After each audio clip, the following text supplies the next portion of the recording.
Greetings, this is me, Media and we're back for another episode of Spider-Man, the movie, the game. What's this door doing open? I had to do this multiple times, but hey, hopefully this is the last time I have to record, do another take of this.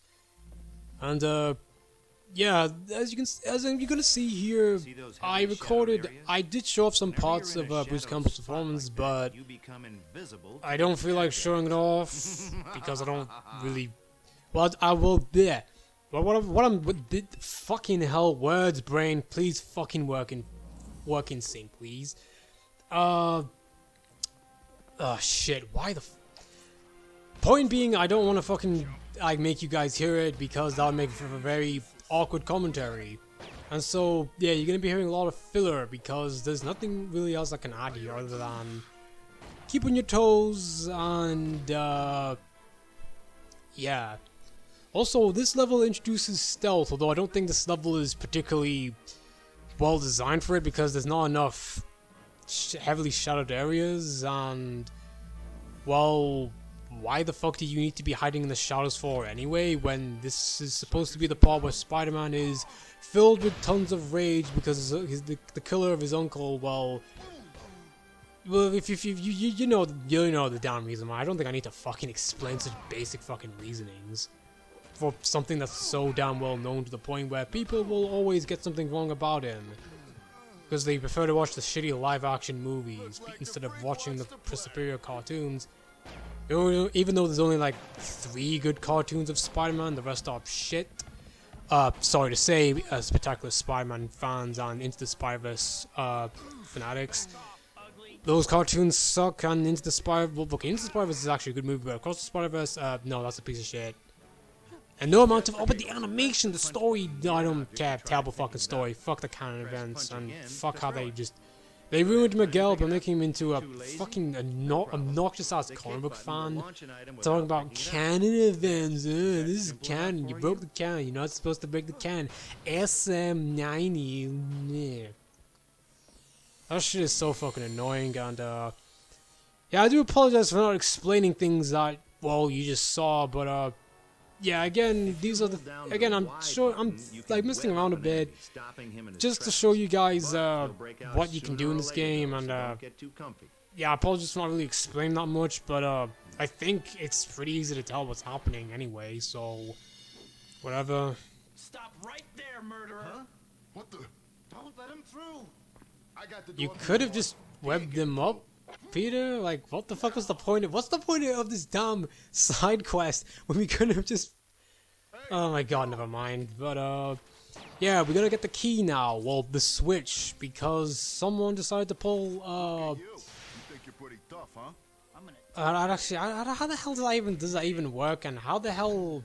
Shouldn't that mean the thing's broken and it would require other means to fix it? That would take much longer? Ugh, whatever, it's a video game, doesn't matter. Just forget it, just roll with it. But, yeah, those guys really thought trying to kill Spider-Man with that was really gonna work. What idiots.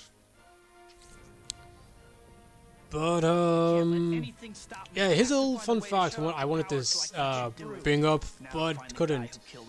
In some trailers of the film, Spider-Man was not in his wrestler outfit when he's chasing the guy who killed Uncle Ben. He's in fact in his regular red and blue costume, which is pretty interesting because in the original comic books, when Peter chases Uncle Ben's killer, he's also in his classic red and blue costume. It kind of makes me wonder if originally they were gonna have him in the red and blue suit, or this was just done for marketing sake. Whatever the reason, kind of sad we don't actually get to play as a regular, red and blue Spider-Man in these early stages because, well, I'm just gonna say it, the first Raimi suit is the best live-action suit we ever had, and the rest are either mid or just shit. Looking at you, MCU, besides the final suit from the end of No Way Home, that's the only good one they made. You ain't getting this fuse. And I'm pretty bummed that the rest of the Raimi films never used that design, because I fucking hate the fact that they changed the suit in the second film, and I think it's just inferior. I don't mind the eyes and the front symbol being changed, but the back spider just fucking ruined it. Like, why? Why did you have to change it for? Also, I swear in Spider-Man 2, like, the blues in that film, well, on Spider-Man's suit look more black than blue. Looks like the freak wants to play. Or maybe it's just me, I don't know. You messed with the wrong guy. And yeah, this type of enemy, the Fred Durf looking motherfuckers, for some reason they're a bit more tougher to beat. You should get that door open. Why exactly? I don't know, but yeah, we finally beat him and we got the gloves. I mean, the This is switchback. where the fuse goes. Even though I'm pretty sure it requires a lot more to fix the damn thing, but whatever. Also, if you're facing off tougher enemies or a group of enemies, please use the web gloves. They're very, very, very helpful, and also make your attacks much stronger too. But yeah, we're nearly at the end of this level. We just gotta face off a few extra more enemies, and thankfully they don't take nearly as long to defeat as in the Insomniac Spider-Man games. Circus in town? It's kind of saddening that this game that's supposed to make you feel like Spider-Man does a pretty terrible job at making you feel like Spider-Man when you're trying to fight enemies. Because of piss poor fighting, piss poor combat, repetitive and dull. Honestly, I don't know why the fuck people consider the Insomniac games the best Spider-Man games ever made. And it was only because of the fucking web swinging. Well, by that logic, I guess Spider-Man 3 is the best one because, ooh, it makes you feel like Spider-Man, because apparently the only thing there is to like about Spider-Man games is the fucking web swinging, being you can go left and right instead of just cloud swinging. Wow. This is the type of logic that people use to explain why Sonic games are good, because you go fast, or the stupid physics that no one cares about, besides a bunch of fat losers from the 90s that haven't grown up yet. Anyways, yeah, that was a bit, But whatever, I had to get that out there because, that game brings a lot of anger out of me, and I'm very mixed to negative on, the Insomniac Spider-Man games. But let's go back to being positive. I actually really like, this level. Primarily because of the fact that we actually get to face off against Uncle Ben's killer. Because, yeah, I don't really like people who kill innocent people and make everyone's lives terrible. Because if you harm innocent people and ruin the lives of other people, yeah, you deserve to get punched by your friendly neighborhood Spider-Man. And also another reason why I like this level is because you can get an extra golden spider icon, which you have to get by avoiding detection by these enemies. And for all your efforts, you unlock the advanced web dome. And yeah, I apologize for taking forever to actually show it off, because I want to get at least a few enemies near, just so I can have the move be more effective that way. But yeah, as you can see, it took out a lot of enemies, provided they're in close range. But yeah, the advanced web dome really is helpful.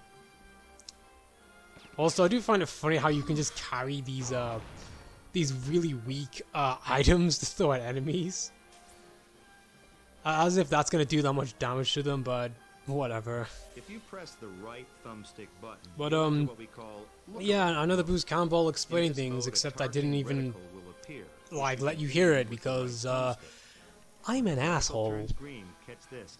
You're in zip range. But Press the black oh, come on, button can you to please signal hurry up, what Bruce you're aiming Campbell? for. Please. Press the right thumbstick button again. Come on, loading. Okay, finally. But yeah, if you hold the R3 button, you can actually go into lock-on mode, and you can actually do a web zip. Then you can't do web zips out of this mode, but when you need to get through a specific, basically, if you want to go web zip to a specific place, yeah, use the lock-on feature, and it's very useful, and a major step up from the Neversoft Spider-Man games. well, Neversoft continuity, I should say, because for some reason in those games they did this weird thing where if Spider-Man web swings after you do the lock-on thing, and it's very finagly and finicky in the second game. It's very unresponsive, in all honesty. Not unresponsive, just every time I use it in Intellectual, it just doesn't feel as good as it did in the first game, but thankfully the second game improved it. And also, yeah, another reason why the Web Dome is very useful is because these enemies right here, yeah, they're really putting in a lot of effort to actually want to make sure Spider-Man doesn't get near their boss. I'm a bit strange why these guys are a little bit more powerful than you expect, but I guess they're much better challenge than the fucking hunters from Spider-Man 2, PS5, Ultra HD, XL, whatever garbage that doesn't even matter because what's the fucking difference between HDMI and Super Ultra HK4 whatever? I meant to say HD 4K, not whatever. Yeah. Although, if you do web zips like that, yeah, they can look pretty funny. But, yeah, the web zip is actually pretty useful in this game, and, I think they did a pretty good job at, well, to be fair, this is from this did come from Neversoft as well, so we have to give credit to them as well, but, yeah, kudos to both, Neversoft Vicarious Visions and, Treyarch for putting Spidey's abilities, using Spidey's abilities, very well. They utilize pretty well, and I think the levels are well designed to actually use them too, and they're very fun to use. It's honestly pretty great, and really makes me happy that these older Spider-Man games were, well, they focused more on actually making you feel like Spider-Man as opposed to just the fucking web swinging feeling good, which is its own subjectivity, because what feels good to you and I is different, because shock of all shocks, objectivity isn't really that much of a real thing. It's just a bunch of overly specific bullshit guidelines, and for the most part it's mostly subjective shit.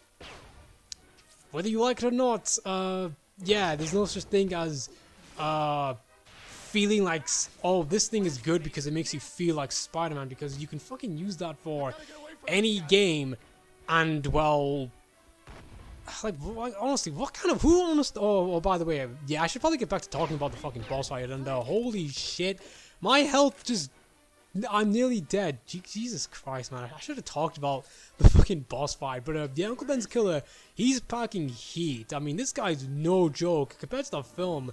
Yeah, this guy is not fucking around. And, he can't be stopped by, webbing him up or using web yank.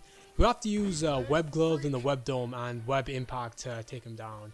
And use some of the more powerful combos too, because they really help as well. And also he used that really obnoxious flash grenade, which is very annoying. Which will then basically null all your attacks if you're trying to attack him, even if you have the lock-on feature, which, forgot to mention, very useful feature as well that they included for this game. And I think they brought back in some other Spider-Man games, well, at least for the Raimi trilogy they did. But, yeah, he's finally dead now, and, yeah, this is, yeah, bit disappointed with this one, honestly prefer the first part of this commentary, but, yeah, hey, at least I actually did a bit better job than the previous takes, but, yeah, see you guys for the next part, later.